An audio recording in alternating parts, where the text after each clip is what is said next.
Lo primero que tenéis que hacer para crear un server de Minecraft es descargaros este archivo, que si pincháis se os descarga aquí. Entonces lo importante es ponerlo en una carpeta porque cuando lo abrimos se nos crean más archivos.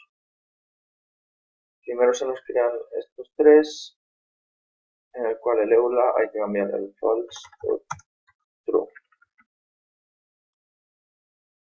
Lo guardaremos, cerramos y lo volvemos a dar. Cuando le volvamos a dar se nos crearán los demás archivos y se nos abrirá el server de Minecraft. Entonces ahora ya está abierto el server, pero necesitamos una red para conectarnos con todos. Entonces lo que usa la mayoría de gente es Hamachi. Entonces buscáis Hamachi, os lo descargáis, el de sin gestión, y cuando os lo descarguéis a lo mejor os tenéis que registrar, os registráis y lo encendéis. Cuando lo encendáis podréis crear una red, como ahora veremos. Aquí hay una red creada que he creado yo antes, pero crear una red, ponéis cualquier ID, una contraseña, 123, 123, y la creáis. Esta ID y esta contraseña es la que tienen que poner los demás para unirse a la red, aquí en la ID y en la contraseña.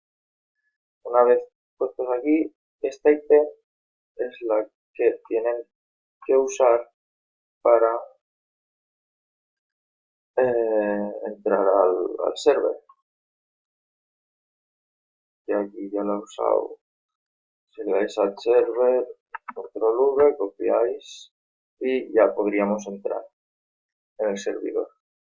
Entonces, una vez entrado en el servidor, nosotros podemos entrar sin problema, pero los demás a lo mejor no pueden a causa del firewall. Entonces lo que hay que hacer es irse al panel de control, al sistema de seguridad, al firewall, activar o desactivar firewall de Windows, y hay que tenerlo en desactivar, porque si no, esto puede hacer que a los otros les dé error y no puedan entrar. Y con esto estaría todo. Así que espero que les haya servido y hasta otra.